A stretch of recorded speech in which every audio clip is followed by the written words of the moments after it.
Tonight, we're hearing from a San Francisco sheriff's cadet who says he was berated and threatened by the Board of Supervisors president. I don't feel like he would go to the mayor's office and say anything like that. I don't think he would go and talk to his constituents and get on a podium and greet them that way. So the only reason why you did it is because of who you are and who I am title-wise. Cadet Imari Butler says Supervisor Shamann Walton used a racial slur after Butler asked him to take off his belt while going through security.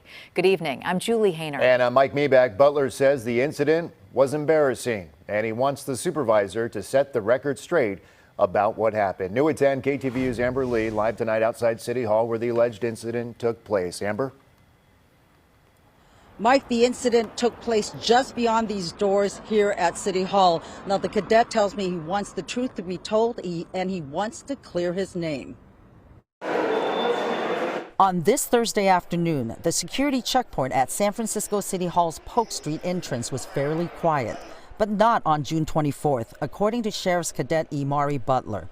He tells me on that day, Shamann Walton, the president of the Board of Supervisors, refused to take off his belt going through security when Butler asked. He says Walton used a racial slur twice during this incident. It's N-words like you that look like me. That's always a problem. I don't agree that just because it's two black males that it's okay for him to use it. Or I even heard someone say it was a sign of solidarity. I don't know what kind of solidarity that would be. Butler tells me what bothered him was that during a previous encounter with the supervisor about a week prior, he had made a verbal agreement with Walton that he would wand the supervisor through without Walton having to remove his belt, as long as there was no line. On that Friday of Pride weekend, Butler says there was a line of people waiting to get into City Hall and that the supervisor threatened him in front of a crowd. You must not know who I am. I will be a This is a professional setting, and there's no reason why you should be talking like that. I reached out to Walton. In a written statement, he says that he may be a target for retaliation because he has introduced and passed sheriff's oversight legislation. Quote, no other supervisor has been a thorn in the sheriff's department's side than me. I'm just a cadet, so what could I actually do? Supervisor Walton also wrote, quote, this was not the first time that I have been mistreated and targeted by this individual. There's no one in this building that's ever encountered me that will ever tell you that they had an unpleasant time with me. The 43-year-old cadet says he grew up in the Bayview, the district that Walton represents, and that he's now uncomfortable visiting family and friends in that neighborhood because constituents there support Walton. It's just unfair that someone that has his platform would use it to try to destroy my name. I just want him to tell the truth. The cadet tells me he is not looking for an apology from the supervisor.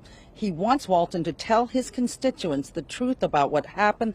Cadet says all his encounters with the supervisor have been brief and cordial, with the exception of that day. Mike? And Amber, I mean, the accusation's serious enough that I could see the city's Human Resources Department getting involved possibly here, but that's not what the cadet wants here. The Butler doesn't want an investigation. He just really wants him to say that this happened and maybe an apology. I think he said he doesn't want to, he said at this point it's not an apology he wants from the supervisor. Yeah. He does want an investigation, but as far as we know, that investigation by that city agency has been closed and that no action was taken because he is an elected official. But we'll see what happens because I think the city attorney may get involved in this. Yeah, very interesting. Amber Lee live tonight outside City Hall.